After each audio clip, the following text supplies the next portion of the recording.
Good afternoon and welcome to the Women's Empowerment and Networking Luncheon, a luncheon without lunch because of COVID-19. Our delegates that are here because of their commitment and our numbers limited because of COVID-19, but we would not have a National Action Network convention without setting aside and honoring women who are the backbone of our community and our gatherings. And we are certainly excited about the women that we honor this afternoon. First, let me recognize and thank the co-chairs who have put this together as they have the last several years, and this is always one of the highlights of our convention. Let me thank the businesswoman, corporate executive extraordinaire, member of our national board, and a sister with an S-I-S-T-A, not S-I-S-T-E-R, a real sister beloved, Tanya Lombard. And then, that's right, everybody loves Tanya. You can hear them clapping. And then the former CEO of Essence Communications, who has been an architect in our culture and who has done a tremendous job as an entrepreneur in her own right, and also a member of our National Action Network Board, Michelle Ebanks. Give her a hand as well. All right, to the women that we are honoring first the CEO of the League of United Latin American Citizens, LULAC. And LULAC is the oldest and largest Hispanic civil rights organization in the United States. The League of United Latin American Citizens works to advance the conditions of Hispanic Americans across the board through community-based programming, scholarships, and employment training centers. She helped defeat nearly 100 anti-immigrant bills. She has previously served as National Director of Community Outreach for the Democratic National Committee and Latino Liaison and Director of Gubernatorial Appointments for Governor Tim Kaine. Her community involvement spans across the League of United Latin American Citizens Council 4611, Virginia's Latino Higher Education Network, Virginia's Coalition of Immigrant Rights, and the Hispanic Organization for Leadership and Action. May we honor Cindy Benavides. Give her a big hand. I think many in our community don't understand and are disillusioned by the government process. What they see on TV is very divisive. And that's where we step in and say, you have a role to play. Every single one of us has a role to play in this country. And that this is our country. This is the America that is a nation of immigrants. And that as Latinos, we are the future. White supremacy is not only a US-based thought. I would say white supremacy is a global network of people who are being radicalized to think that for being white, you are above others. That, you know, what we're seeing in terms of hate crimes is not only in the US, we saw it in New Zealand, we saw it in Australia, we've seen hate crimes against the Jewish community across the entire globe. This is not only domestic, though there has been an increase for sure domestically of what is happening when it comes to the white supremacy. Good afternoon. Buenas tardes. Solidarity is one of the most important tools we have in this day and age. Together, as women, as mujeres, we create positive representation and improve rights through our respective fields. Similarly, our various communities can band together to improve conditions for all. We know that collective empowerment leads to greater equity across the board.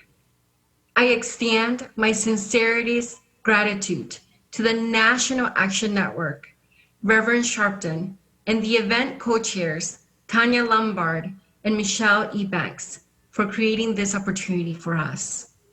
I am proud to lead the League of United Latin American Citizens, LULAC, the oldest and largest national Latino civil rights organization in the country, as we dedicate our energy to improving the conditions for all Hispanic Americans through community-based programming and policies.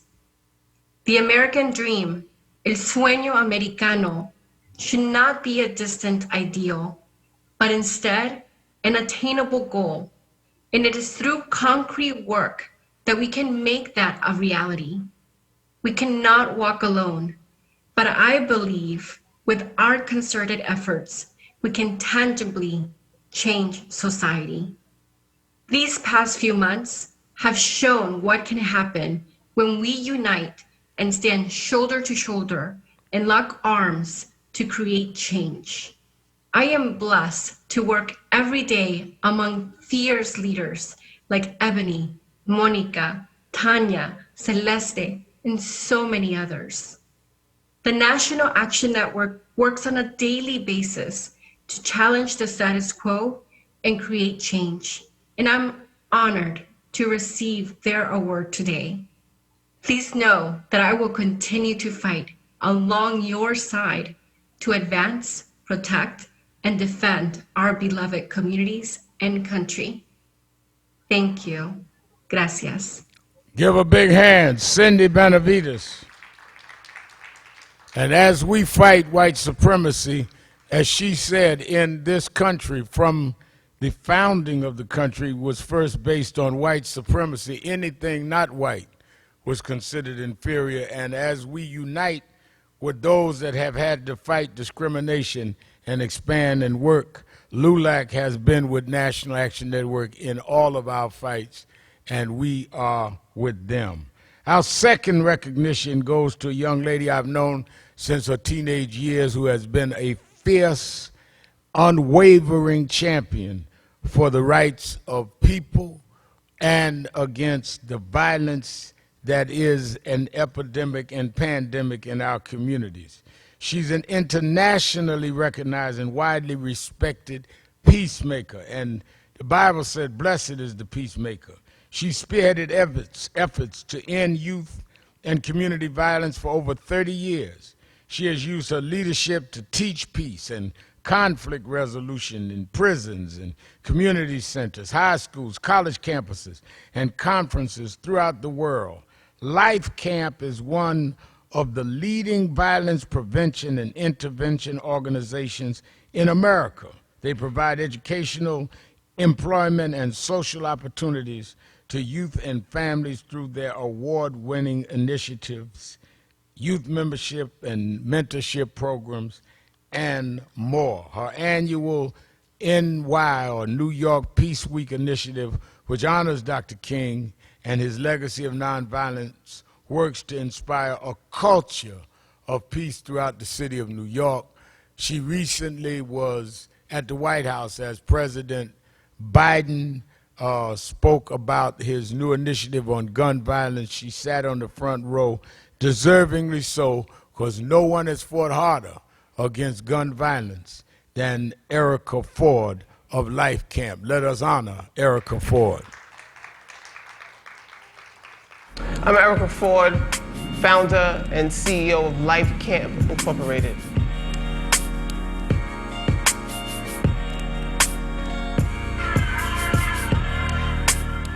Life Camp is the bloodline to a lot of young people and communities and families. We work to save young people from the trauma that makes them create acts of violence amongst themselves, and we give them the tools that they need to turn their lives around and to heal from the trauma that makes them turn to violence as a resolution to the problems and the pain that they have in life. I just want to say that the whole point of sticking together, let's keep that in our mind. Let's keep that, we don't have to allow things to come into our space, that there's tools and things that we can use to just cool off when things get pressured.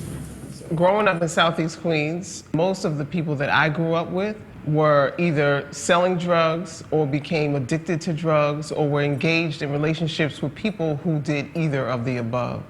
And so one of the things that I wanted to do was try to give these young people a way to heal and a way to break the cycle of violence. And I went to a rally on December 12th, 1987, In attending that rally, I realized that there was something more to life than myself. As some people go to church and get saved, I went to that rally and got woke. And at that day, I committed myself to improving the lives of the people in my community, and I never looked back. And what I chose to do with my life is dedicate my life to giving life, love, and compassion to other people and helping pave the way so that we can have something different in our life.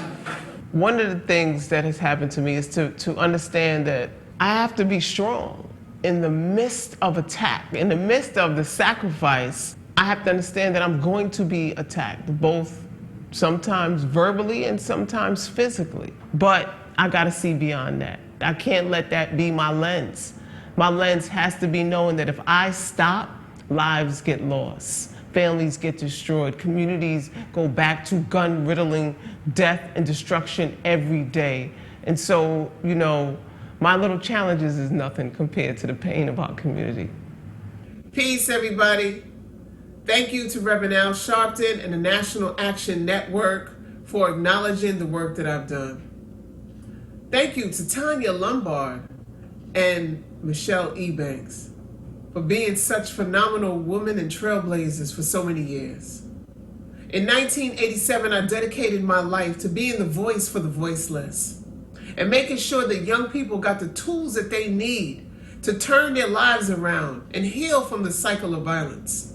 In New York City, we were able to reduce violence by 40%. And we will continue to stand in the forefront of making sure that our people are able to heal. Thank you once again, Reverend Sharpton, the National Action Network. We truly appreciate your work. Give a big hand. Our sister, Erica Ford. Next, you will join me in honoring one that a lot of us have known and grown in her work in artistry. She's a Grammy-nominated American rapper, DJ, actress, and entrepreneur, considered one of the pioneers of female rap. She became the first solo female rapper to release a full-length album and the first female rapper to receive a Grammy nomination. She influenced the work of later rappers such as Missy Elliott, Eve, and Lil' Kim. Co-founder of the Hip Hop Sisters Foundation, which brings together leaders from hip-hop, entertainment, and corporate industries. They also provide annual scholarships for high school graduates to pursue higher education and career mentoring. She actively mentors young women through her organization and involvement in the hip-hop community. Served as the president of the LA chapter of the Recording Academy, the organization behind the Grammys, making her the first African-American to do so. She is a friend of this organization and a pillar in our community, the one and only MC Lyte. MC Lyte truly blazed the path of females in the hip-hop world. She started rapping at the age of 12, recorded her first song at the age of 16, and released her first album, Life as a Rock, the first ever full-length album by a solo female rapper, at only 18 years old. MC Lyte has gone gold, cracked the top 40, and was the first female solo rapper to ever be nominated for a Grammy. Talent, drive, and longevity has defined her career. She's gone on to work with the biggest names in the business, including Janet Jackson, Jermaine Dupri, Sean Puffy Combs, Missy Elliott, Common, and countless others. Hi.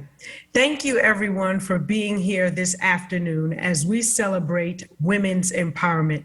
It's such an honor for me to virtually stand here with you all. Together, we can learn so much more about what the next person brings to the table and how we can keep up the momentum with women's advancement. I would like to extend my deepest gratitude to Tanya Lombard and Michelle Ebanks for their vision, for their efforts in co-chairing this event, and especially to Reverend Al Sharpton. Thank you. As someone who is a part of the hip hop community, it is crucial for me to uplift women that are in the industry and outside of the industry. Everyone should be free to pursue their dreams and be themselves. And it's through that we reach empowerment and support, that we all can make a difference. The Hip Hop Sisters Foundation was formed under that very belief, and I am proud to continue its tradition in my own life. And so I am very grateful for this honor. Thank you so much for this award. I feel like I've only just begun. There's so much work that we need to do, and we can do it together. So thank you so much for this honor. God bless. MC Light. Give her a hand. Next, it is my honor to honor Madeline Milake, who is the CEO and president of the Asian Pacific American Institute for Congressional Studies. She's a nationally recognized civil rights leader and member of USA Today's inaugural Leaders for Change. She has collaborated with the NAACP National Voter Fund, the Democratic National Committee's Asian American Leadership Council, America's Opportunity Fund, and more to raise millions of dollars to empower communities of color. Through membership, activism, and promoting civic engagement, she has worked to strengthen the next generation of leaders in politics. The Asian Pacific American Institute for Congressional Studies Women's Collective Program cultivates communities amongst Asian women passionate about and actively engaged in politics. Let us give her a big hand as we honor Madeline. Give her a hand.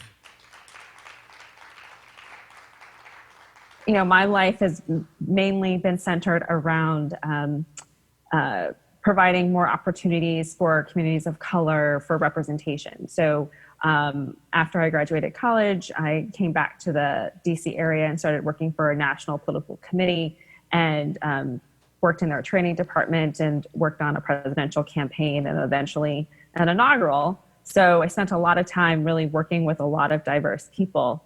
And so my main mission, my why, as I like to say, is that I like to be able to work with people to give them opportunities to elevate our communities, whether it's Asian American or Latinx or African American or LGBTQ or any of our marginalized communities that need a voice. I have been very fortunate to have been given skills and resources to support those communities so that they can elevate themselves and uplift one another. Much thanks to the National Action Network, Tanya Lombard, and Michelle Lee Banks for organizing this luncheon. I am tremendously honored to be here. As someone who devotes herself to bringing diversity to the political sphere, it is so inspiring to see women from various industries gathered here who are just as invested in uplifting others. For 25 years, I've worked to empower communities of color through fundraising and civic engagement. Through the Asian Pacific American Institute for Congressional Studies, APACS, we work to promote representation and participation at all levels of the political process, and launched the Women's Collective to inspire, educate, connect, and empower Asian American Pacific Islander women to pursue elected office and public service. Creating change on all levels involves a strong foundation in politics, and I'm proud to help uplift other women hoping to enter that sphere. Mentorship is one of the most important and direct ways to strengthen others. Through sharing our knowledge and expertise, we can only make the next generation better. It is a privilege to accept this award from the National Action Network today. Thank you. Give a big hand. Madeline Mikey. Madeline Mikey, give her a hand.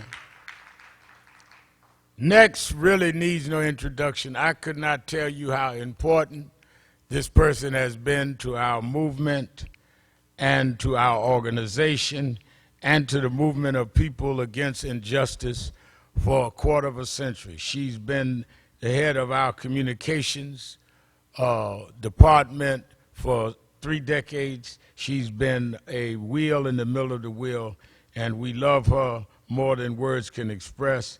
With over 30 years of experience in communications, she has led multiple ventures and assisted Mercury, where she is now a partner, the Terry Williams Agency, where she began, Nordlinger Media, and our very own National Action Network. She was a major communication strategist for our organization and the backbone for how we drew attention to many cases that would have been ignored and legislative initiatives that were successful.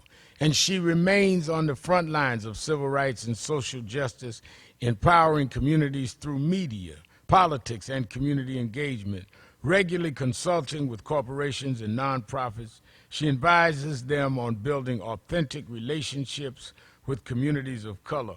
One of the recent roles she took was coordinating the funeral services for George Floyd, a sensitive and important duty that she handled expertly. Let us honor our own Rachel Nordlinger.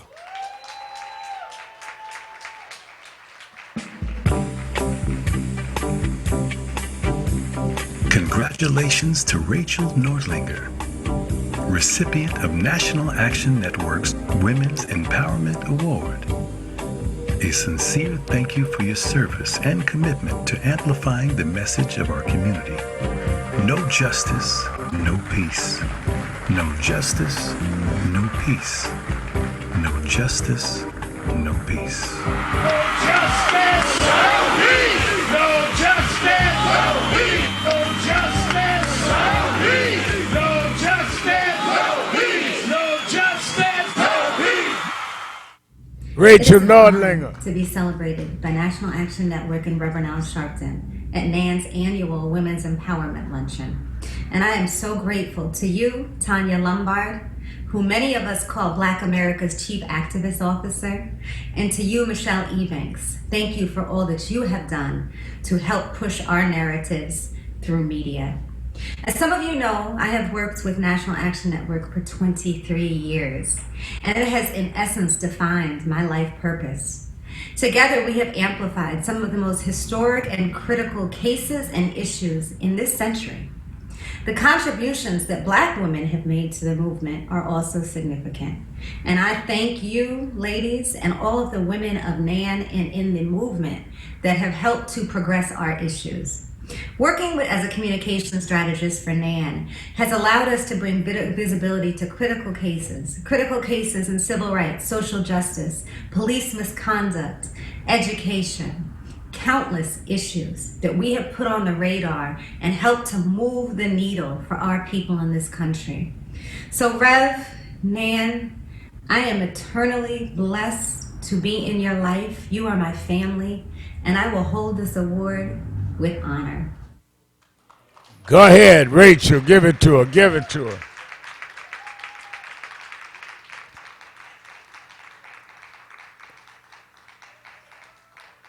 Hard to follow up Rachel, but let's try. A woman that we all know, actress and co-founder of Hollyrod Foundation. She's an actress and singer who you may recognize from 21 Jump Street, Hanging with Mr. Cooper, and CBS's daytime The Talk. She has raised an awareness for Parkinson's disease and autism, providing support and resources for families to better their quality of life through Hollyrod Foundation. The Hollyrod Foundation grants have supplied assistive technology to children's hospitals and autism centers, toddlers to young adults in over a dozen locations across the United States and Canada, are supported through RJ's Place grants. A partnership with Great Call, which provides health and safety services for the adults, has brought attention to the importance of independence and care for our older population. Let us honor with a big hand Holly Robinson Peete. Month and a half, there have been protests against racism, protests against police brutality. How did you feel going through this whole movement, this Black Lives Matter movement? Well, so as a Black mom of 4, I have, this isn't my first rodeo, right? But as a mom of kids that are Black, I worry about this stuff every single day. From the time they were born, this has been something that as a mom, I've been on my radar. And so it wasn't like some new thing. I think what happened with this is, between the pandemic and just the sadness and the cruelness of this one incident and the timing of it really, helped kick this movement forward. That said, I've just, as a mom, this has been something I worry about a lot. About 4 years ago, when RJ, my son with autism, started driving, it was a big deal because they said he would never drive. And when he started driving, I was worried about him every time he got behind the wheel, because what happens if he gets pulled over? He has autism, he's quirky, he's different. How does he respond to demands and commands? And how do I keep him alive? Because we've seen that that can end bad. And so we're starting this initiative for RJ's Law, which essentially would have notification on driver's license, and maybe in some cases on even license plates, to indicate that the driver, the registered owner, has autism or is on the autism spectrum. And maybe, just maybe, that will affect the exchange between the officer and the driver. I started talking about this 4 years ago, and there wasn't a whole lot of appetite to hear the conversation then, but I think maybe now, timing is everything. I think we're ready. I think we're more than ready. Yeah. Good afternoon. Let me first convey my sincere gratitude to Tanya Lombard and Michelle Ebanks, the wonderful co-chairs of today's event, for your hard work and for the impact that you've both had as powerful women. I'm a fan. This luncheon is a chance for women across industries to connect and learn from one another, as well as celebrate the achievements that we have made throughout the nation. As an actress for several decades, I have had the privilege of a platform to share my views and concerns about our world. I also decided pretty early on in life that I had the responsibility of being a role model to young women who may look to me and see that they too can follow their dreams, whatever that may be, acting, philanthropy, or another career path. And because of this, I am so proud to use my voice to uplift marginalized communities and to aid people living with autism and Parkinson's disease through our Holly Rod Foundation, which I co-founded along with my husband Rodney almost 25 years ago. We have the opportunity to make society better. We all do, not only through our own accomplishments, but through caring for our fellow humans. And it's through organizations like National Action Network that we as women, and men as well, can continue to make a difference. I am so very honored to receive this award today. Thank you so much. Have a great time, and God bless. Holly, God bless you. Give her a hand. Give her a big hand. Holly Robinson Peete. Lastly, a woman who I've gotten to know, who stands straightforward and proudly. She's the Congresswoman from the U.S. Virgin Islands. She represents the U.S. Virgin Islands in the House of Representatives and was the first member from a U.S. territory to serve on the House Committee on Ways and Means. She's also served as the chair of the Subcommittee on Biotechnology, Horticulture, and Research. She was the first non-voting House delegate to be made a House impeachment manager for the trial of, wait for it, former President Donald Trump, and used her expertise as a former prosecutor to approach that role. She advocates for the U.S. Virgin Islands and rural communities, pushing for infrastructure improvement, rural development, program funding, and support for small businesses, among many other initiatives. She introduced and helped pass the Virgin Islands and United States Sentinel Commission Act, which served to renew national discussion around equal treatment and status for the U.S. territory, in addition to being a resource for local government agencies and civil groups. She is an outstanding shero, Congresswoman, the Honorable Stacey E. Plaskett. Give her a hand.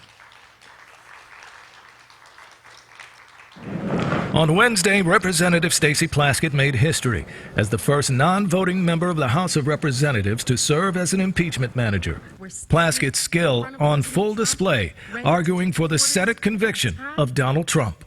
This is what he said. We're going to the Capitol and we fight. We fight like hell. And if you don't fight like hell, you're not going to have a country anymore. And that's why this is different. And that's why he must be convicted and disqualified. Good evening. I'm Congresswoman Stacey E. Plaskett, and I represent the Virgin Islands of the United States in the U.S. House of Representatives. I am so happy to be here, and I'm honored to accept this award from the National Action Network. As someone who has fought continually for the rights of our nation's citizens, those rights of my fellow Virgin Islanders, as well as the rest of the United States, it's so powerful to be here with other extraordinary women who have the courage to change the face of their industries and our nation every day. I'm proud to stand before supporters of the National Action Network, which is one of the leading civil rights organizations in the nation with chapters throughout the United States. Founded in 1991 by our fearless leader, Reverend Al Sharpton, NAN works within the spirit and traditions of Dr. Martin Luther King Jr.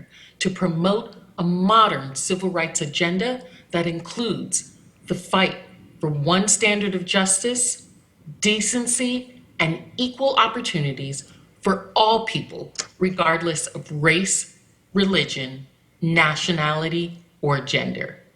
First and foremost, we cannot go on without thanking Reverend Al Sharpton. Sir, Reverend Al, your pursuit of justice for the Black community over decades has been monumental. You are a pillar of the Black community. You continually adapt and rise to every new challenge, every new chapter in this fight, while keeping our foundation of faith and justice intact. Your work is so necessary for us to continue in our fight for equality. Thank you so much, Reverend Al. I'd also like to thank Chairs Tanya Lombard and Michelle Ebanks for your work as well. Thank you, my sisters. Women, particularly minority women, are often underestimated and underrepresented. More often than not, we know that we are relegated to being the workers without recognition, making it happen for our families, our communities every day, ensuring that even with the odds stacked against us, we, as well as our community, prevails in academics, politics, business, and many other spheres. We continue to make the difference in what we do. Shirley Chisholm, the first African-American Congresswoman, paved the way. She is the spiritual mother for those of us who are in politics, us women of color. And like myself, she has pushed so many of us to become involved in politics. The work that we put in today can create ripples that inspire and push forward other women, the women of tomorrow. It is a privilege to stand and walk with each of you. Thank you all, and I promise to continue the good fight. Give a hand, Congresswoman Plaskett. Well, I want to again thank our co-chairs, the one and only Tanya Lombard, who's a member of our national board, one of the key corporate leaders in this country who has never, ever got away from her grounding as a leading champion for Black women and Black people, and Michelle Ebanks, who has been a cultural influencer unequaled. And I thank all of the delegates that came for this Women's Empowerment session without lunch this year. We are going to now, as we continue in the spirit of women, we are now going to have our daughters of the movement, the children of Malcolm, Ossie Davis, and others.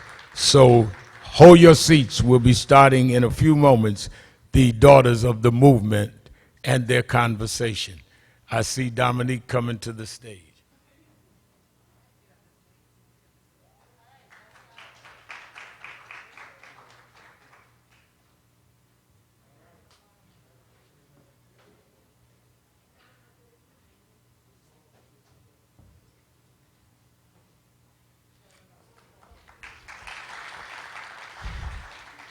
Good afternoon. Good afternoon, everyone. First, my name is Dominique Sharpton. I'm the National Director of Membership at National Action Network and also the producer of special events. Before introducing the Daughters of the Movement panel, I do want to thank and congratulate. We have the Director of COVID Programs for Quest Health, who provided free testing to the whole convention during this year's National Convention, and is attending that convention today in person, Mr. Stephan Bonaventure. Thank you so much for all that you do. It is my honor and privilege to introduce a conversation to National Action Network's virtual convention experience. These Daughters of the Movement consist of a group of women who sat at the feet of those who were on the front lines of civil rights in the movement. We carry the oral history, cultural values, and wisdom passed down to us by some of the revolutionary leaders who turned the tide of American history. We are the Daughters of the Movement. Our memories about growing up, watching our elders at work, overlap and intertwine, as did the lives of our families, civil rights activists, artists, politicians, political strategists, religious leaders, and funders of the movement. This multi-generational sisterhood reaches audiences of all ages and advocates for social justice in order to inspire, to empower, and activate future generations. We were honored to spend time with one of the leading voices of this generation, Brittany Packnett Cunningham, activist, host of Undistracted Podcasts, and MSNBC contributor who shows up continuously and shows out to fully represent the powerful Black female voice that resonates so pivotal in this day and time. Brittany sat down with some of the Daughters of the Movement on the strength of sisterhood and talking about how to address this recovery phase in America and return to a normal form from an abnormal lens. The Daughters of the Movement feature Gina Belafonte, daughter of Harry Belafonte, Suzanne Kay, daughter of Diane Carroll, Stacy Lynch, daughter of Bill Lynch, Dr. Hasna Muhammad, daughter of Ozzie Davis and Ruby Dee, Keisha Sutton James, the granddaughter of the Honorable Percy Lewis Sutton, Ilyasa Shabazz, daughter of Malcolm X and Dr. Betty Shabazz, and myself, Dominique Sharpton, daughter of Reverend Al Sharpton and Kathy Jordan Sharpton. Please give your attention to the screen and welcome Daughters of the Movement talking with Brittany Packnett Cunningham.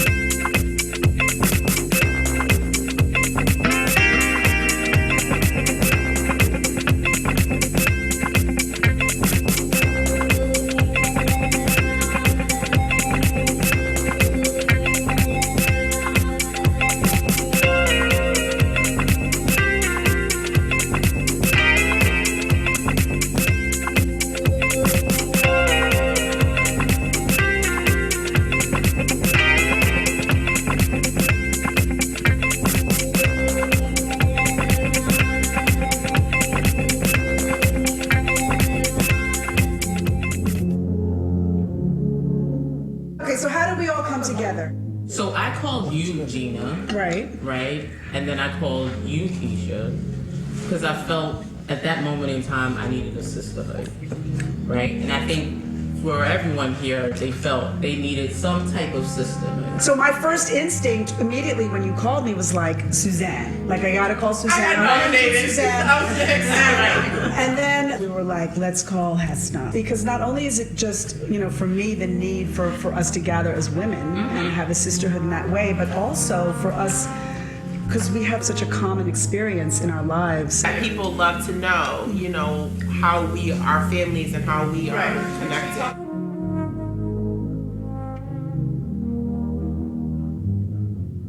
It is our responsibility to support one another. So I think that when we think about our parents, that each one of our parents felt that way. One of my lessons from my grandfather is how we as a people, elevate. I didn't realize that, yes, your mother actually kind of mentored my mother. There was a big sister relationship there. I had no idea about that.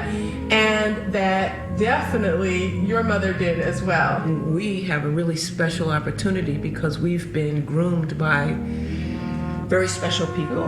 Yes. And not only are we relishing in our own sisterhood and helping ourselves, but we have such an opportunity to help others.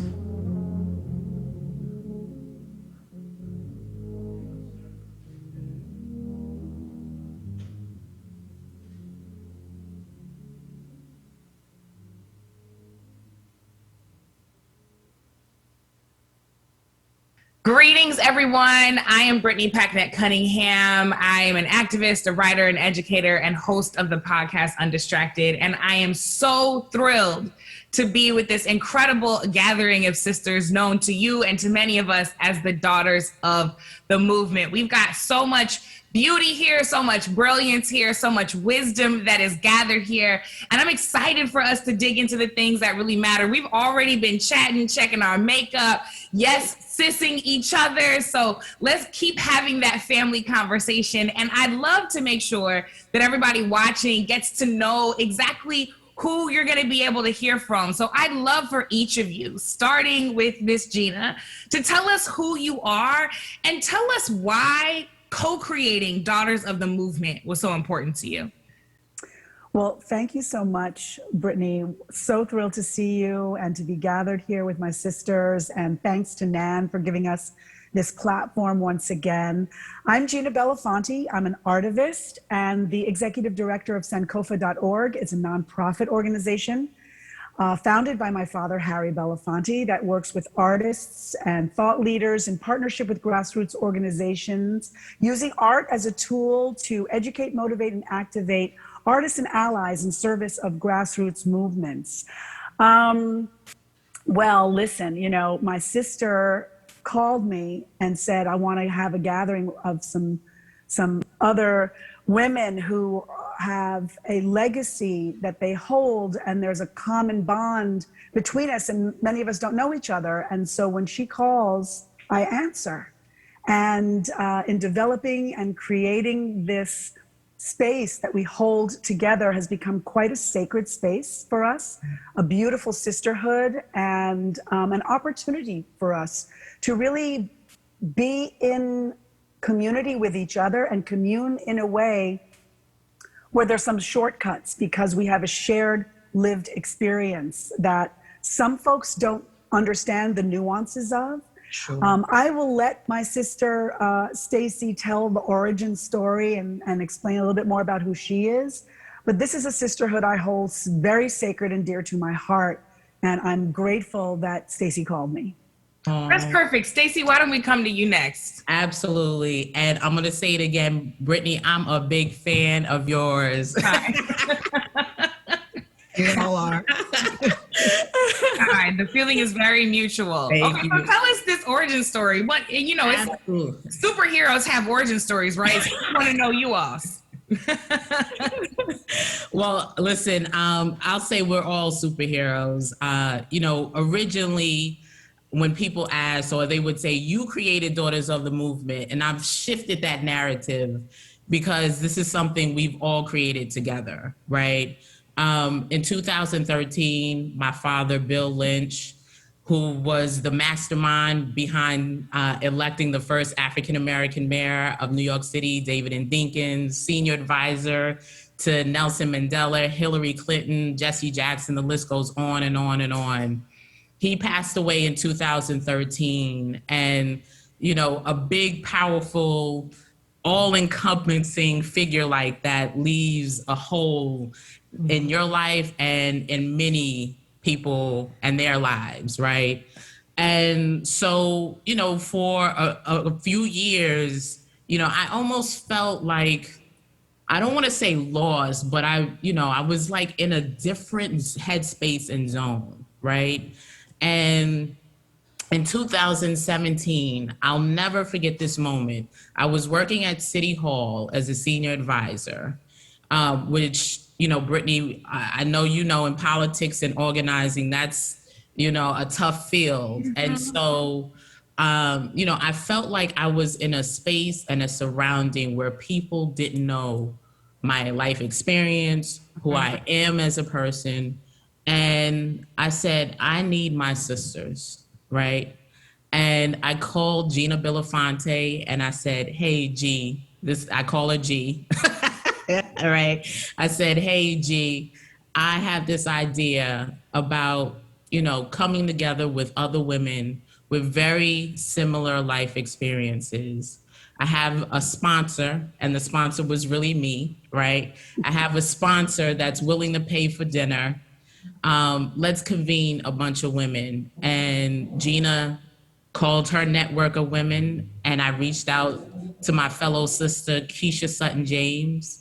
And I said the same thing. Hey, Keisha, I have this idea about creating really a safe space for women to come together and share, you know, things that are important to them, cry a little bit, fight a little bit, right? Come back together as sisters. And Brittany, it's been one of the best decisions I've ever made. I love that. I love that. Keisha, I'd love to come to you. Tell us about yourself and why being a part of this sisterhood matters to you so much. So clearly it does, because I just got a chill when Stacey said what she said. I literally got a chill over my body because it's so true. I'll say I had this, you know, the same experience, but I feel amplified because I was the only grandchild. First of all, I was an only child, and I was the only grandchild for 25 years to Percy Sutton, who was Malcolm X's attorney, family attorney to the Shabazz family. We have Ilyasah as part of our sisterhood. First Manhattan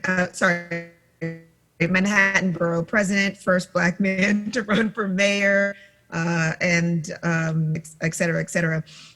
But it was, you know, because I was an only child, and seen as very different because I was Percy Sutton's granddaughter, and, you know, was a big deal in growing up in Harlem. I did feel like I lived a rather lonely existence, and I most certainly didn't have, while I'm a really sociable person, I didn't have a sisterhood I knew some of these sisters, but we had not come together around this common experience. And so the intentionality about saying, hey, I know your life. I know what some of your pressures are. I know what some of your burdens are. I know what some of your joys are.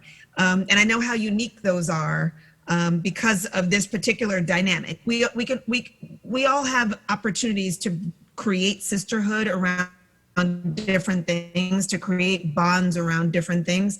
This is a unique one. And so, you know, finding that space where I could be with women and share, you know, with women who would have the same level of care with some of the things that I needed to hold close because they understood too what I was carrying, whether it was about me or my family members was critical. And I'm getting another chill.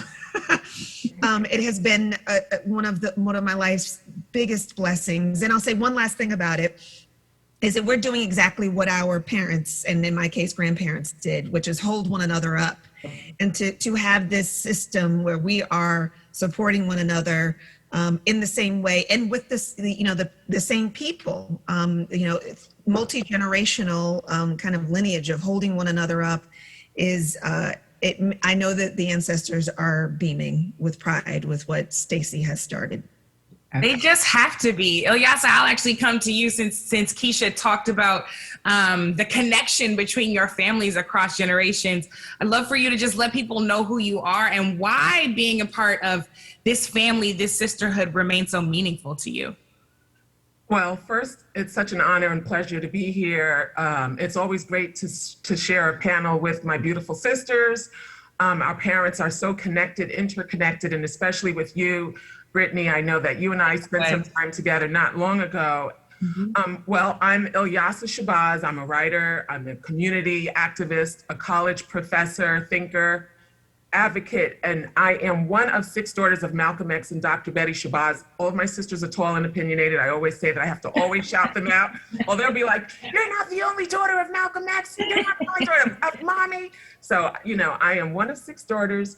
I think it prepares when you do come from a large family, especially a large family of women. It teaches you how to navigate many personalities and how to also balance friendship, sisterhood.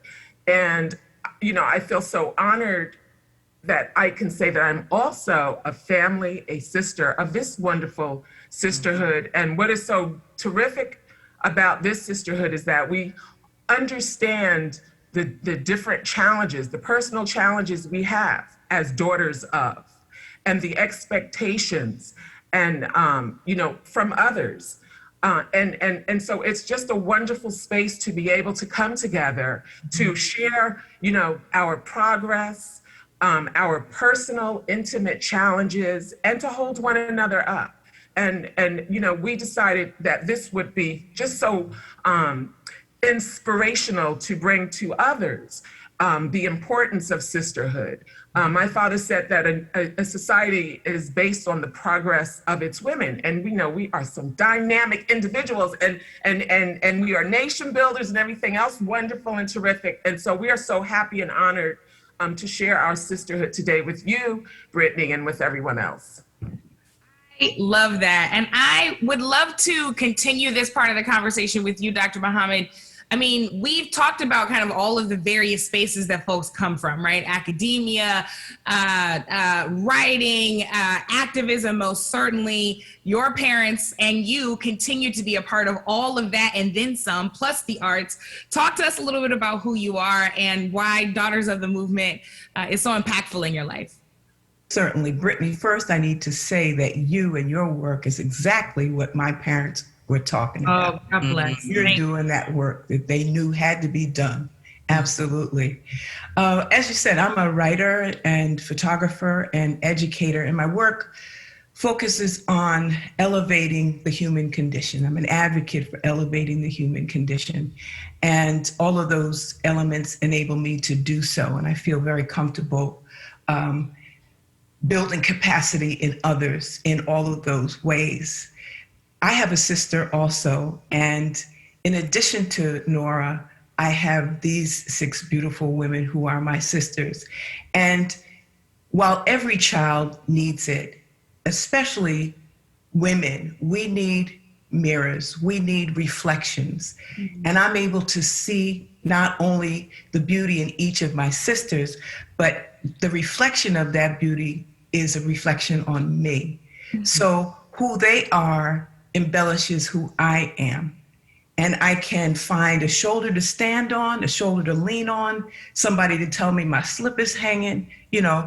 That's what sisterhood does. And that's how come it's so important. We kind of mesh together because of the legacies of our parents that mesh together. And while we don't have the same struggles that they did, we have our own, and we have the wherewithal and the desire to continue the work that they did in our own ways and continue the legacies so that other people coming behind will know from whence they came and know the work that still needs to be done, like that work that still needs to be done. And you all are continuing these legacies so beautifully. Suzanne, I'd love to come to you because like Dr. Muhammad, and her parents, Ossie Davis and Ruby Dee, you really came up in that era of Black Hollywood that had something to say, right? And that made sure that the work extended beyond them. So I'd love to know a little bit about you and what keeps you as a part of the Daughters of the Movement. Well, like Keisha, I've got tissue here. You can't see because I'm going through a little difficulty here with my health, and I apologize for not showing everyone. But no apologies. We're glad you're here. Well, that's part of the sisterhood. They've been supporting me. I get very emotional about this too. So Keisha and I were the only children of the group. And I also, my family moved to California. My parents were divorced when I was 2. My mother moved to California for Julia. And so it also separated me from the other Black firsts families. You know, the other families that you're looking at here, they would have all remained back east. There would have been families like this in the South, but very few. I'm not saying there weren't any firsts out in California, but this network I didn't really connect to. So I left everybody. So when they embraced me, when I got the call from Gina saying that they were starting these dinner parties, Stacey had started, and we did quite a few of them before we decided to create this subgroup of the 7 of us and start Daughters of the Movement. We had a larger group, a lot of other daughters were part of it. I came to a dinner party. That's all I thought it was. You know, I didn't even know what to expect. It was nice. It was really nice. And then as it grew and grew, and ever since we've done the 7 of us and created this thing, like Keisha said, that we felt we should share, that's when it became something where I felt the hands of our ancestors. I really do. You know, my mother was pretty much a single mother in a way. I mean, my father was involved as he could be, but they were divorced, and my mother did what women had to do and still do, which is have a career and try to raise a child in a primarily white environment in Beverly Hills with no blueprint for how to do this, and under a lot of scrutiny on a TV show called Julia, where she was being critiqued very closely by both the Black and white community as to whether she was being adequately representative of our larger community. So she was under a little teeny bit of pressure, and she was trying to have a life, meaning maybe date somebody somewhere here or there, or, you know, there was very little room to figure out how to be a parent on top of that. And she grew up in Harlem. I grew up in Beverly Hills. That's not an easy, it's not the same environment. She was transition, yeah. You know what I'm saying? She was in an integrated school back in Harlem before they emptied out our inner cities and, you know, did what they did to us. But she had a different experience than I did, and very different lived experience. So she really didn't know what to do. So I feel that she's sitting up there somewhere breathing a sigh of relief about this sisterhood, because it has taken me, even though I'm older now, it's almost finished the work she couldn't do. This group has mothered me. I could get all teary, but this group has mothered me in ways my mother did not know how to. Oh, wow. Yeah, you're going to make me cry. I know, I'm sorry. Right now we're all getting Keisha's chills because this is seriously. This is so beautiful. And I think that people often will, you know, see a website or hear something with an official name or title and think that it's all flash and no substance, right? But that this is real family, real sisterhood, dealing with the hard things. And you all are so kind as to give us the gift of sharing that sisterhood with us. So I have to end this question with the reason why we're all here together to have this conversation with the National Action Network. That would be you, Ms. Dominique Sharpton. You have clearly inherited and continue to inherit a really powerful social justice legacy. Tell us about yourself and why being a part of this is meaningful for you. I hate to have to follow Suzanne, and I'm crying, and oh my Lord, thank you. But thank you, Brittany, also. I mean, I love and admire you so much. I know we don't often get to talk so much, but I watch you, like, everything that you do. Like, you know, you have me as a cheerleader saying, yes. Y'all gonna have to adopt me in the sisterhood, boy. So I just know I'm signing up. Done. Adopted. Done. We love you, and we thank you for being young, Black, beautiful, intelligent, I mean, brilliant, vocal voice. Oh, God bless you. I really appreciate it. And I know that, you know, we have to pay homage where it's due. So thank you, Brittany. And thank you for being here with us. Flowers. But yeah, so I'm one of 2 daughters of Reverend Al Sharpton. I'm the oldest, but I'm the youngest of this group. I'm the oldest of my 2 dynamics. And she always lets us know that. She's our baby. She's our baby. That's what babies do, though. She's our baby. No, I say that to say that this sisterhood, I grew up having just Ashley. Ashley and I were, and those of you who know us, we're like twins, but we're like night and day. So Ashley's been my whole dynamic, my whole life. My parents kept us pretty, you know, sheltered growing up. My dad, I was born in 1986, so it was at the time when my dad was, you know, really starting to be out there, being vocal about progressing, you know, our rights, Black people's rights, and that was not really settling with a lot of folks. So he was pretty controversial. And so growing up in the midst of that, just being an adolescent and wanting to grow up, just having a normal childhood, it just, you know, it seemed kind of contradicting in and of itself. So there were a lot of strict rules growing up in my house. And so Ashley was always my outlet.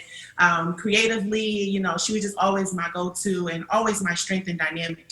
And also my mother, I have to point out, my mom, Kathy, was also the rock, you know, that kept us, you know, really spiritually grounded and also grounded in understanding, you know, what this meant to be Al Sharpton's daughter, if that makes any sense. But this sisterhood, I didn't have this sisterhood until my, you know, my late 20s, early 30s. And this sisterhood really helped to help define me in my adult life, helped to define, you know, my sense of understanding of who I am and the support system that is relatively available in this space that I never had before. I only had my sister, I only had my immediate family. So that's what this is for me. This is like, you know, one of my Bibles, or one of my, you know, one of my things that I need every day to continue going. Yeah. And it's something that I appreciate that is not wavering. So a lot of the, like growing up, I had a lot of friends that wavered. They came in my life for a minute, they got what they wanted, or if they wanted anything, they got what they needed and they moved on. And I never really, you know, not to say that I didn't keep in contact, but, you know, in terms of the closest and friendship, they were gone. They're gone. Yeah. For a moment, they're gone. This sisterhood, because of our connection, it brings us together and it grounds us in a way that is, you know, everlasting. And it's something that, you know, we can have forever. And so I love that. But in the work that I do at National Action Network, I'm the National Director of Membership. We have over 120 chapters across the United States. And me, Dominique, you know, I grew up wanting to be an actress. I wanted to be, to really funnel my creativity on the stage. And here you are fighting the power. Yeah, right. So I was like, my dad can do that, but I just want to be, you know, different. I wanted to be different.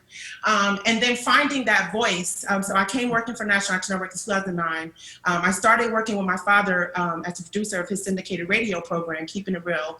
And because of my creative expertise, so me, Dominique, I was hands-on. I was answering phones. I was doing everything at the station, and then realized, wow, there are a lot of people that call you, Dad, and depend on you for their crisis, you know, to get help. I want to be a part of that. I want to be more a part of that. So that started my evolution of working with National Action Network. But that evolved to fast forward years later, Trayvon Martin happened. And as a young person, I was so enraged. I had seen, you know, Amadou Diallo, I had seen Sean Bell happen, and I had seen the injustice happen, and it was outrageous. But to see the Trayvon Martin situation happen was a big realization moment for me to say, we need more of us. We need more young people out there doing this work. You know, we have a voice too, we have a place too, like let's pull up. Like it was that kind of energy. Yeah. So all of that BLM, the movements erupted, and it was like, yes, this is what we need. This is the energy. And then George Floyd. Okay. So now we're still dealing with, you know, in the time, you know, how we can define our own voice and how everybody now with social media can be a part of that. But how does that look like individually? What are we doing individually to amplify our voice and as a collective for the movement to progress? And so that's kind of where I want to kind of bridge the gap and bring people together from all different walks of life, from all different networks, to say, look, collectively we came together more. Look at the dynamic work that we can do collectively to really progress this nation. So that's what I focus on. I want to stick with this, and Ilyasah, I want to come back to you, because the other part of the reason why you all took this sisterhood public is because you wanted to capture for people the oral history, the values, and the wisdom that you all had, you know, a front row seat to, but that so many of the rest of us, as we are trying to engage in these movements, really need. Why does passing that on matter more now than ever? Well, I think, you know, this is definitely a moment ripe in history. We were all at home questioning, what is this pandemic? Are we going to live or not?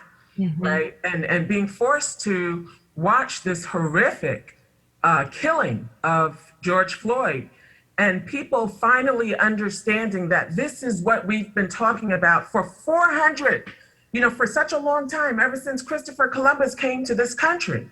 And so I think it's, you know, when we look at our education curriculum, and that is many of our premise, and understanding that the omission of Black, Indigenous, Brown, Asian, and Latinx history is not incidental. These exclusions distance us from our own heritage, from our lineage, and ultimately from our own sense of self. And this false, whitewashed curriculum enforces the myth that there has never been scholars, thinkers, innovators, caregivers, iconoclasts, artists, revolutionaries across the various identities. And if we consider, for example, that Africa is the cradle of the most advanced civilization, and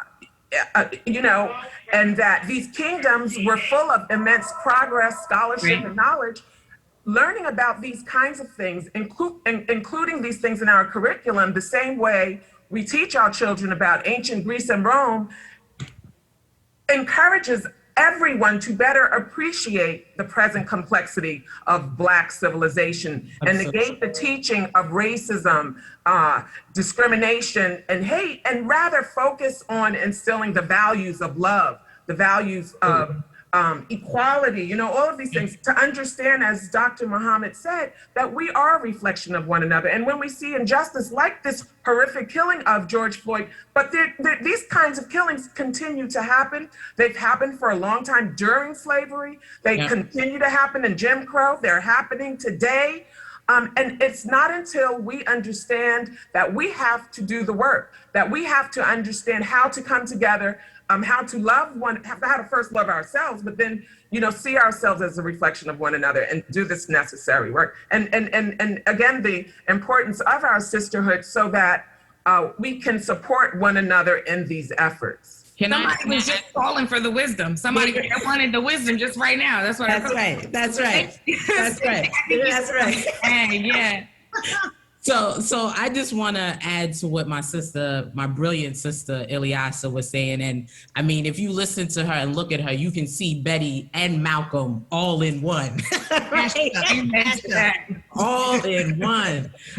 But I think, to answer your question about, passing the torch down to the next generation, I grew up in a household where my father, and, I have to credit him, he surrounded himself with brilliant women, right? Brilliant women that were truly the organizers behind a lot of these movements and don't necessarily get the credit, right? So I would see firsthand Dorothy Height, and, my father advising Dorothy and Dorothy telling my father what to do. Hazel Dukes, Mariam Wright Edelman, and the list goes on and on. Betty Shabazz, right? And I think it's critical that organizations like Daughters of the Movement and sisterhoods really support other sisters in the movement, like yourself, Brittany, right? Who are doing the work, who are really our voice out there, right? And it's time for us to really support you and others like you, whether it is resources, right? Or imparting knowledge and information. And so I think we need to acknowledge, I love our brothers, right? But we need to acknowledge what our sisters are really doing in this movement. Because I think to the point you made earlier, Dr. Muhammad, this is all about elevating the human condition, right? That the point that Malcolm X had made so frequently, that a society is only doing as well as its women are doing, right? And I will take it a step further in the words of Madam Vice President Kamala Harris, right? That you can measure society by how it treats Black women. How we are treated actually indicates how all of society will be treated. Why do you think, Dr. Muhammad, this kind of wisdom is necessary in a moment like this? I think that the feminine sensibility is prominent now, and it's what's needed in order to solve some of the problems that we're having. We cannot disassociate or forget about the past and all of the women, as well as the men, who work so hard to get us to where we are. You could even include the women who decided to throw their babies off of the slave ships in the Middle Passage. But certainly, Harriet Tubman and Ida B. Wells and Shirley Chisholm and all on and on. And it's like a relay race.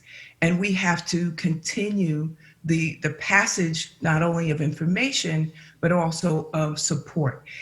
It's important as well, as we look for justice from others and being treated equitably from others, we need also to make sure to take care of ourselves, because no one can take care of a woman like a woman, and no one can take care of a Black woman like a Black woman. And I say that without excluding folks, but it's important for us to include in the remedy our own self-support and our own attempts to heal and move forward. And that moving forward, but to me, and I'm sure others, includes the teaching of our children. And the first, excuse me, sorry. No problem. The first educator is the mother. Yeah. Excuse me. And as that child goes into society, the community needs to grow along with it. And in that teaching, in that education, formal or otherwise, we must learn also to care for ourselves, teach our daughters and our sons to care for themselves and others, and prepare the baton, repair the baton, lengthen the baton, turn it into whatever it needs to be in order to reach back and thrust forward those among us. Suzanne, you talked a little bit in your introduction about just how much care you have gotten from this sisterhood, right? How much the strengthening and lengthening and repair of that baton you have actually experienced with this group of women. Why do you think it's important to make sure that the sisterhood is actually a legacy, right? So that it doesn't just stop with the last generation or with this generation, but that it actually continues. Why do you feel like this is the right thing to invest in? You know, I can't fully answer why Black women have what we have. I don't fully know what it is. There's a saying I heard that that they are like the pupil of the eye. The pupil is the darkest part of the eye, and it's where the light comes in to the body. And there is something that we carry. It's an accumulation of lived experiences that goes back to the, probably before we landed on this land here, before we came here. If you have any sisters that come from Africa, you can attest to that. So it's just something in us. And I wish I could put my finger on exactly what it is, but I don't know. But we have been trained at times to undervalue whatever that is. And so that's what, Ilyasah was talking about, and what, Hester was talking about. This is this thing about being miseducated.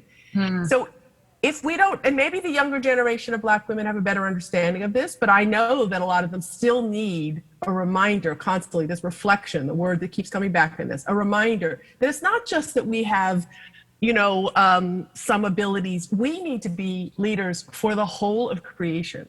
Yeah. Really, this country is not going to move forward. I mean, clearly we're doing it for Black people, but this whole country is not going to get anywhere until we understand, and then we help them understand that, something my mom always said, which is that she didn't want a seat at the table. She wasn't grateful for a seat at the table, that she felt those already seated needed her there. That's the truth of it. And we have to make sure that our children, this next generation, understand that what they're doing and what they've inherited is necessary for this country to come close to what it claimed it wanted to be in those founding doctrines. So without us, it's not going to happen, period. Yeah. So that's why we carry it forward.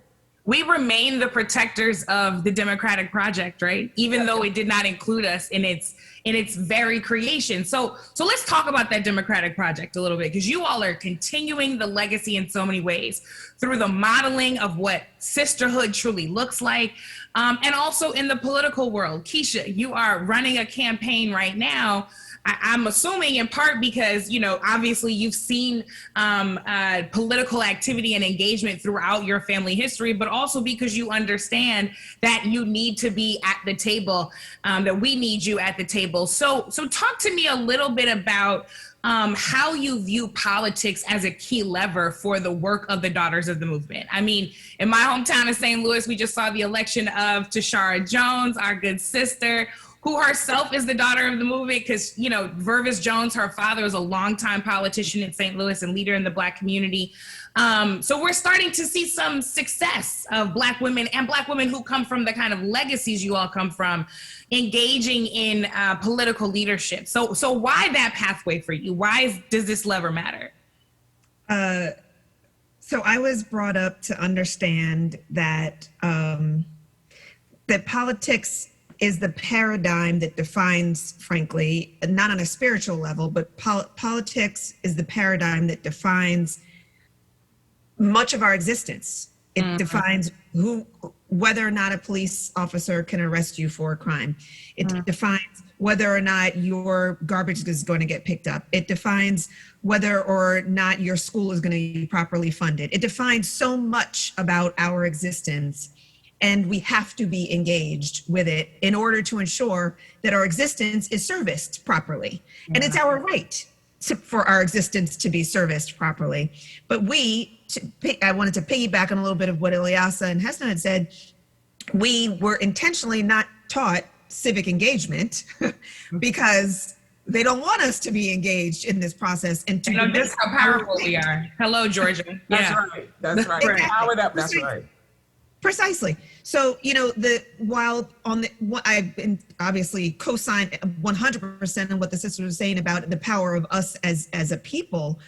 But the other part that was missing from our education and is still missing from public school education and from the public's education is the power of being engaged in our civic process, in our political process. I literally just came in from standing on the street corner trying to get people to pay attention to Alvin Bragg, Black man running for Manhattan District Attorney, who has the same lived experience as everybody on 125th Street in Harlem, has the same lived experience in terms of interactions with the police, in terms of public safety issues because of crime in our neighborhood, and all of that. And how hard it is to get people to pay attention because they've been taught directly or indirectly that they shouldn't participate in this process. They've been taught that politicians are bad. They've been taught that their vote doesn't count, that their voice doesn't count, that they can't make change. And that was intentional. And so yes, most certainly, the reason I'm doing this is because it was instilled in me. He also happens to be an exceptional candidate, but the work, where I am in my life is most certainly, it's all about my ancestors, not just my grandfather, but back beyond them. This is in my blood. It took me a while to get here, but it's in my blood. It takes a while to get there because it's frightening, right? It's scary. It's intimidating. Dominique, did you have something to add? I was going to say, just to piggyback what Keisha was saying, and that's why, one thing that my father, Reverend Sharpton, always taught us was that movements are built from the ground up, not from the top down. Yeah. And so she was talking about civic engagement and how, people are just disengaged, but this is why, we as individuals have to pay that forward. And so, right here at National Action Network, we formed the National Action Network's Youth Huddle, where civic engagement is taking place, where young people are engaged in the voting process and understanding why voting matters and can talk about the importance of different elections and understanding what they mean and what voting means. I remember being the first time I ever voted in my life was for my father running for president in 2004. And so, yeah, it's crazy. And so now, Ashley has founded this National Action Network Youth Huddle where candidates like Alvin Bragg and Stacey Lynch come, pull up, and talk to the young people about the engagement process of voting. And sometimes it just starts with that. It starts with young people feeling like you care, feeling like the candidates care about them, feeling like their voice does matter and that their votes do count. And not just seeing them, when it's time for an election, but seeing them all the time in their community, pull up to where they're learning and where they need, the support and leverage that they are looking for to really help them in their lives. So, speaking of candidates, We've got one right here on the panel among the daughters of the movement. I can't ask the politics question without coming to you, Stacey. You did the hard thing. Yeah. You put your name in the ring. That's right. I'm on the ballot. Yeah. What does it feel like to be in the arena, knowing where you come from and what your city needs to do moving forward? I mean, listen, if I would lie to you if I didn't say I wasn't scared, right? There's always scared, girl, scared. Doing it anyway. But I'm doing it anyway. I'm doing it anyway, right? I mean, listen, there's always a fear factor to this. And you know, Brittany, I'm gonna be really honest. Like, I worked for a very progressive mayor, right? And you know, I felt like the policies weren't progressive enough for us, right? And so when I'm the only Black woman in the room, right? When I'm the only woman in the room, oftentimes, right? That fear that I have can't compare to that need, right? To have a diverse group of women, people of color leading this city, right? And so, you know, I was scared, Brittany. I said, oh my God, am I really doing this, right? But I've also been in those rooms where I had to fight back on policy that was hurtful to us, right? And so I'm used to my voice shaking or trembling, right? And, you know, I made a very conscious decision very early on in this process that I would be true to myself, true to my community, right? And that, you know, fear that's inside me, I have to compress it because I'm here for us. Period, point blank. So we're fighting the fight in the political realm. The other lane to this always is arts and culture, right? Because the two inform one another. Sometimes culture changes policy, sometimes policy changes culture, but they're always talking to each other. Gina, you are an expert at that particular symbiosis, right? You are constantly thinking about how can we pull the levers of art and culture to make this thing work. And one of the ways you're doing that is through Clubhouse. I know you always keep your finger on the pulse of what's popping. And you know, we are on Clubhouse talking about all kinds of things. So the Daughters of the Movement has a series on Clubhouse. Talk to us about how you all are thinking about bringing in all of this wisdom and this history and this work into this kind of current cultural landscape. How are you approaching that? Very intentionally. You know, one thing I wanted to just say about Stacey's fear is that it's not just compressing it. It's a deeper understanding that her fear is shared among the community in terms of how to access a healthy, wonderful, connected life. Yeah. And I think, Stacey, I would say that your fear is fueling you. Absolutely. I don't think your fear is compressing. I don't think you push that down. That's because right. when I hear that shake in your voice, that's powerful to me. That's the power of vulnerability. To bring that forward. You repeat that, Stacey? Yes. I'm repeating for you and pass. Yeah. That was a good word. Absolutely. It is driving me. Absolutely. See, my sister there. That's sisterhood. That's sisterhood. Continue. Yeah, and that's something that's so amazing about this sisterhood is that we can really hold each other accountable in a way that helps us grow individually. Absolutely. That helps us have a deeper understanding of who we are. Therefore, when we present ourselves to the community, we're that much more empowered, not only by ourselves, but the support system that we provide for each other. So as it relates to Clubhouse, which is a very interesting audio platform that started last year, earlier in the year, sort of right after COVID lockdown.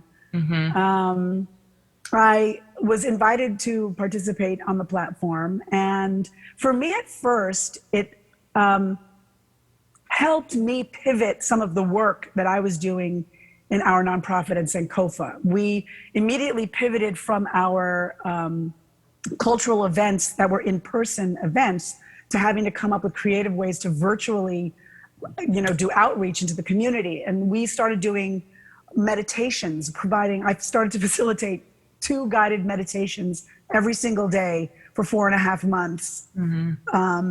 Because I was determined that we were going to be there for the community as it related to our mental health, with so much that we weren't certain about what was going to happen. Not only what was going to happen to our health, but what was going to happen to our jobs, what was going to happen to our income. And a lot of people, live in the future. They project into the future, oh my God, if I don't do. So I saw the opportunity on Clubhouse to be able to reach a wider community. And because the app has an interesting cross-section of people engaging on it, it has gone through many different cycles and flows of participation. I thought it would make sense for Daughters of the Movement to have a club on Clubhouse so that we would be able to reach folks who were interested in what we had to say, but didn't know or have a clue as to who we are. Like today, for instance, we're with Nan, right? Nan has a sense of the legacies that we all hold. But many people, especially on Clubhouse, who are of a younger demographic, who range in race and socioeconomics, don't necessarily know who a Diane Carroll or an Ossie Davis and Ruby Dee are, or a Harry Belafonte, until you say, oh, well, did you see that movie? Or did you see that thing? So it was a cultural space where we were able to bring all of our legacies and really show the intersection of culture and politics. I mean, my father will argue that he was and is an activist before he was an artist. And as he was able to shape his artistry, I mean, he had the good fortune of being mentored and femtored and peer-toured, with some of the greats. Ossie and Ruby were in the American Negro Theater with my father and Sidney Poitier. And then he was able to collaborate with Diane Carroll. But his mentor was Paul Robeson, another artist of great, great social impact. And he saw what the world did to his mentor. He saw what the United States did to his mentor. And as he grew in his artistry, he wanted to ensure that should he reach success, he would be able to not only be a dynamic storyteller of the legacy of poor people and Black people, but also use his platform to engage those on the ground who were doing work, use his platform to enrich his audiences with the sounds and storytelling of the diaspora and the continent and different languages, and really make sure that his audiences that were predominantly white in the beginning were able to have a different taste and flavor of what culturally Black people brought to the table. And this was a political act in itself. And so my father will say that art is political. All art is political, whether it intends to be or not. And so when I saw Clubhouse, I thought, okay, well, here's a platform. Let us engage this platform and bring forward messages of hope, messages of authenticity, bring accuracy, accountability, bring the true stories and storytelling of our sisterhood, as well as our legacy, as well as the broader community. So, I mean, it's an interesting space. There are other spaces also that we will explore, like fan base or other places that speak more specifically and articulately to people of color. And while I will say, from what I see so far, Clubhouse doesn't discriminate, it is an app that is created by, I guess one person of color and a white man, male-driven, as many tech spaces are. And the app was, I think, populated at first by their community, and then it was broadened to the community, to Black people and the community of color that really engaged in content creation. And we brought our culture to that space. And we helped get that $4 billion evaluation for those people. And it was our culture and it was our consistency, it was our deep need to engage in community that elevated that platform for those men. And I will say that I think they're doing their best to engage people of color on their team and to make sure and ensure that there is a diverse group of people participating. But anyway, that's where Clubhouse came into the mix with Daughters of the Movement. And we hope to be able to bring, with much intentionality, opportunities for not only people to hear from us and our journeys and our stories, but also we will share our platform with other sisters and other daughters, so that there will be a wider net thrown out to engage the community at large to participate in this discourse and conversation around education, around health, around politics, around history, and culture and art. And can I add, we Brittany, also have a good...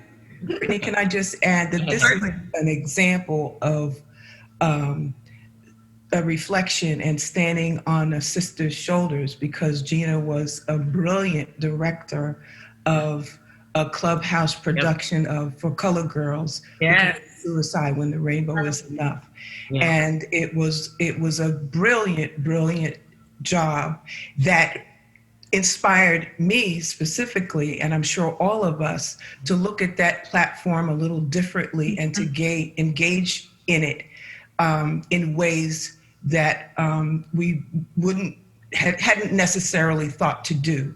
So this is a fine example of how our sisterhood elevates each other, because Gina did a fabulous job, and I believe it'll be coming again, and I'm sure she'll... Will we get an encore? Yeah, she'll post it or something.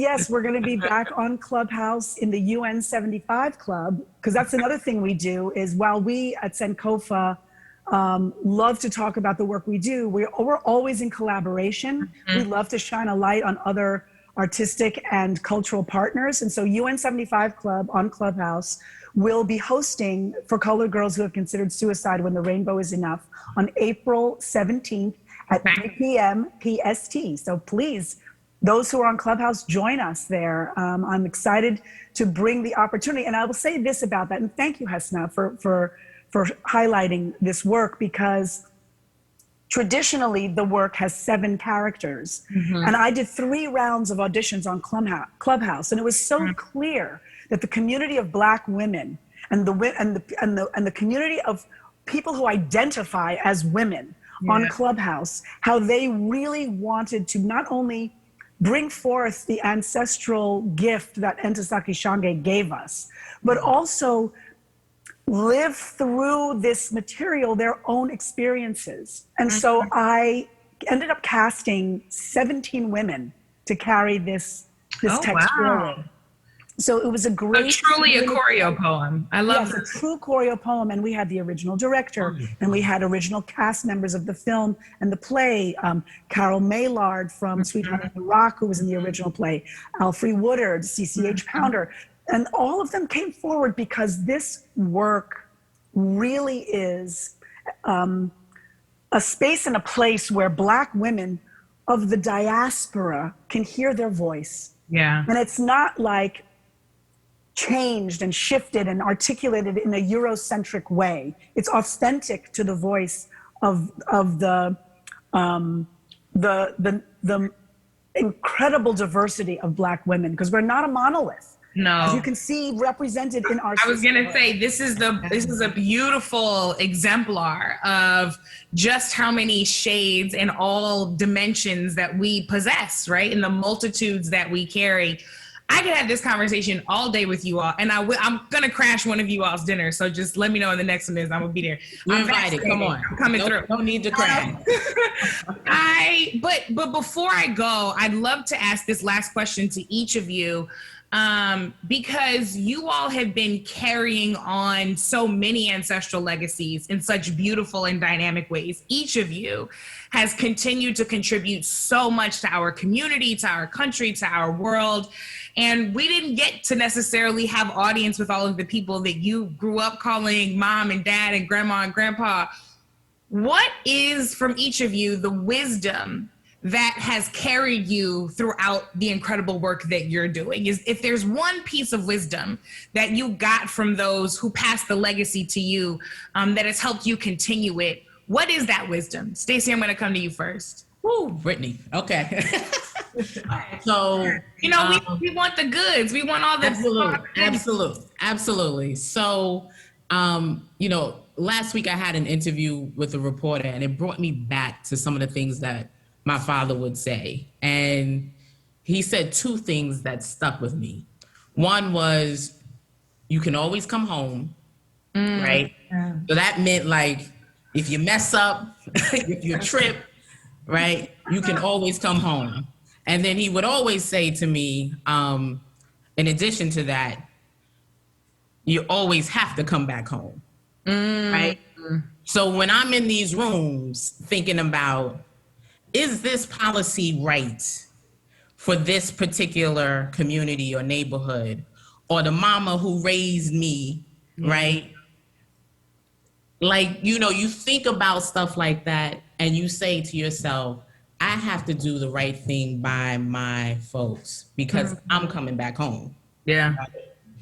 So, you know, he was brilliant, very, very in tune with community and making sure that community get what they want and what they, you know, ultimately need. And, you know, it all started with home, right? Coming back home. I love that. So you can always come home, and you always got to come home. You got to come back.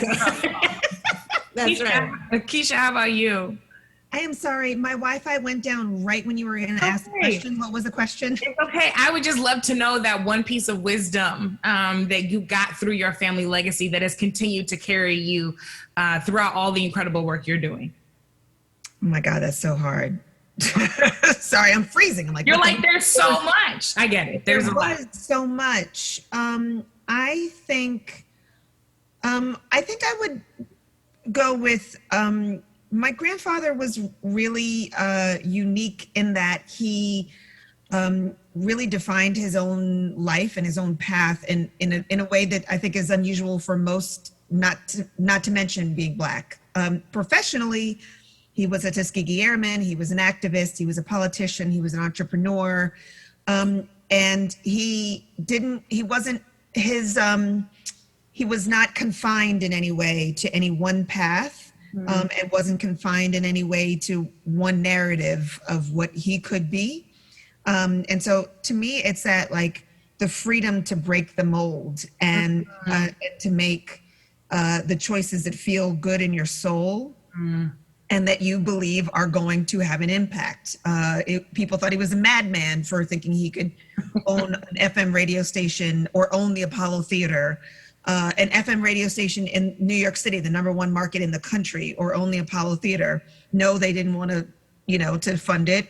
Ilyas's mom was one of the first shareholders, the founding shareholders of our company. So was Roberta Flack. So were a whole bunch of people. We came together and said, we're going to do that. And so I think it was that freedom. That's the thing that I think is probably I hold on to the most, is the freedom to define who I am and how I am going to have an impact. And I'll just piggyback one tiny bit, little thing. I thought he was fearless until after he died. And I was talking to Mayor Dinkins and Basil Patterson, and I made the mistake of saying something about how he did all this and he was fearless. And they said, no, Keisha, he had plenty of fear. He did exactly what Stacey did. He pushed through it. Yeah. So I'm trying to do the same thing. Is it possible, Brittany? I would love to just jump and say my bit right after. Yes, and I was coming to you next. Perfect. It so fits the same thing I was going to say. My mother didn't tell me a lot of things like those kind of, those sayings, but I observed, and I didn't understand until I was much older that I embodied her in many ways. So I didn't understand that I carry her. People say I have a certain presence when I walk in a room. I had no idea. I really didn't. It took me so long to even know what people were talking about. But that is what I always saw. She, you know, you could laugh about her sort of the dynasty exaggeration of it and everything, but she did walk in the room like she owned the room. I mean, that was very much. And I, like Keisha, really thought my mother didn't deal with depression. I thought she didn't deal with fear. I just thought she just got that from her mother, who also had a kind of elegance. And so I just thought it was natural to her, and that's what she did. I was wrong. It was natural to her, but after she passed away, I found tucked in the back of her bookshelf a diary, which I know she left for me. My mother did not make mistakes. Like she left me a lot of material after she passed. And I'm working on a documentary based on that diary right now. I'm a writer and a filmmaker as well. So I know she left this to me because she left notes in it for me. You know, she's very funny. But she admitted there all the different times from the very beginning of her career when she had to deal with that fear, when she was grappling with it in such vivid detail. It just really got to me. Beautiful, powerful things about, you know, having to have her hair look a certain way and how that made her so angry. You know, it always had to look this way. Because back then, you didn't walk in the room with natural hair. Like there was just it was not a lot of wiggle room for what was acceptable if you were trying to have her career. Anyway, my mother was modeled for me that you walk in the room because that room belongs to you. But underneath it, she had to battle what Stacey's talking about, like we all do. And she did it with really healthy means sometimes and unhealthy means sometimes. And that's just our true legacy. That's the reality of it. We do struggle, you know, and that you shouldn't pretend and don't look up to my mother or any of these figures that we're talking about and think, oh, I couldn't do that. They were bigger. They were superpowers. You know, that's just not true. They were audacious, yeah, and they had support of one another, but they were scared also, really scared at times. It's just there was something much bigger than their fear, which is their determination. That's all. That's the only thing. I'm just going to jump in because I know we're running short on time, and I can't moderate if Brittany leaves. So. No, we're okay. We're okay. Okay. Get to everybody. I promise we're good. Thank you. Suzanne, I know we're all so excited to see that film and to continue to see your beautiful work because ever since your mother on A Different World, A Different World, right? I really was obsessed and started to realize that I could throw my shoulders back and my head up and walk into rooms like that despite what I was battling inside. So thank you all for continuing that work. Gina, I'd love to know, I mean, you are doing so much. What's the wisdom? And we're fortunate to still have your father here. What is the wisdom that you have brought forward into Sankofa and all the beautiful work you do? Well, you know, it's interesting. There's like all of us, I'm sure there's so many things that come up and could be answered to this question. But one thing that keeps coming up for me is that both my parents are always interested in other people. They're always inquiring about other people. If you get into a cab or if you walk down the street with my father, he talks to everybody. And it's not like he's just waving, you know, he literally wants to know, like, where are you from? How long have you been in the United States? Or what's your favorite food? I mean, he really gets into speaking to people. And my mom also is just fascinated with other people and, you know, other foods and other countries and other cultures. And so I think that one of the things they've taught me in particular is that there is value in everyone. Mm-hmm. And we have an opportunity to learn from everyone. And I think that's why my collaborative nature is the way it is, because I think that sharing and being in community and learning from other people enhances who I am and how I walk through the world and the knowledge that I have. And, you know, I don't boast about a lot of stuff because I'm more interested in boasting about other people. And I guess the way in which I boast about myself is sharing what I know about other people and uplifting their platforms and engaging and shining a light on the work that other people are doing. And so I will say that that is the wisdom that I have gotten, is that I feel like there is value in every single person, and especially those who are challenged and in spaces where they feel disconnected. Yeah. Because that's where you can learn really the most, and also an opportunity to connect. That's right. That's right. How about for you, Dr. Muhammad? Well, as a couple, as a family, they instilled in us similar wisdom as Mr. Lynch did. You can always come home, you must come home, and you can do anything that you need to do at home. And they, as a couple, exuded love, art, and activism. That's what we use to describe them. But as individuals, my mother was a fierce advocate for equity. Yes. There are many stories I can tell you, from Raisin in the Sun to other things. But if you think of American Gangster, and when she slapped Denzel, says, I will leave you. That's the fierceness I'm talking about, not that Velvet Ruby D stuff. I'm talking I saw that movie, my sister and I, we looked at each other like, whoa. And then my father, he always taught us grace. There was nothing that could not be solved with grace. And that you may have to sit a minute and look for it and find it or wait for it to come, but it can always be addressed with grace. And I think that shaped his personality and the work that he did. So that's what I got from them. Love, art, activism, fierce advocacy for equity, and grace. And you're carrying it forward so powerfully. Dominique, Ilyasah, you're going to close us out. Dominique, we are seeing so much of that wisdom in action through you.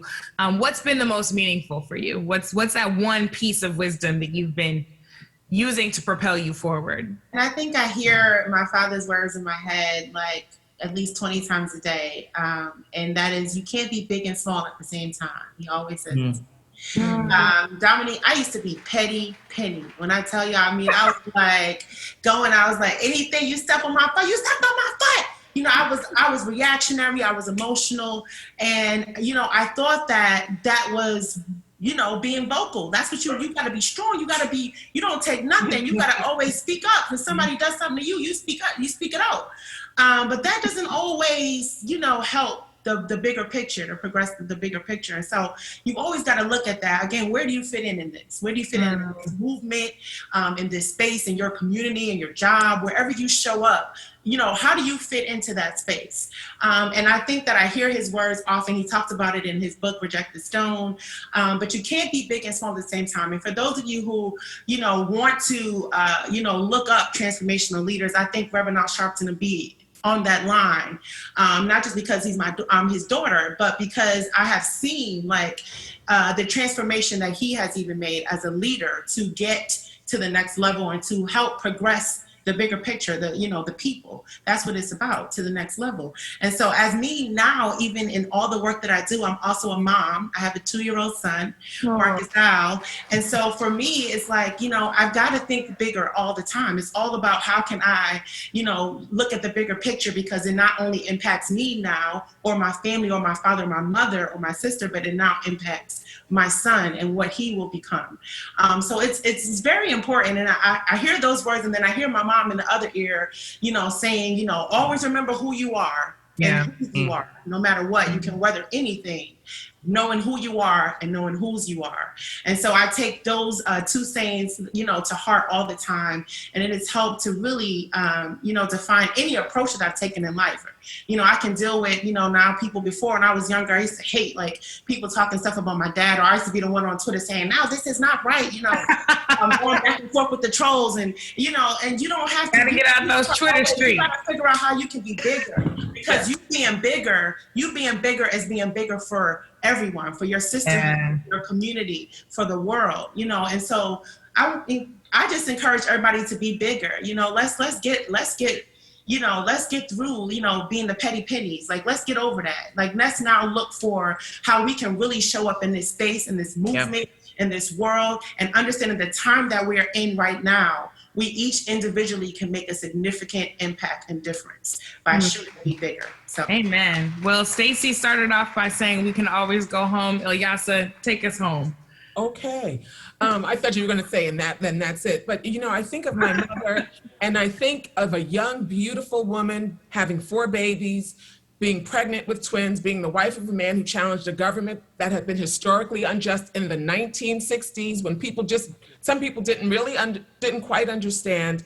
And yet, having her home firebombed, having witnessed her husband's assassination, that she was still, you know, love, she was still joy, she was still all of these great things, and instilled specific values in her daughter. And one thing that I learned from her is that she never saw herself as a victim.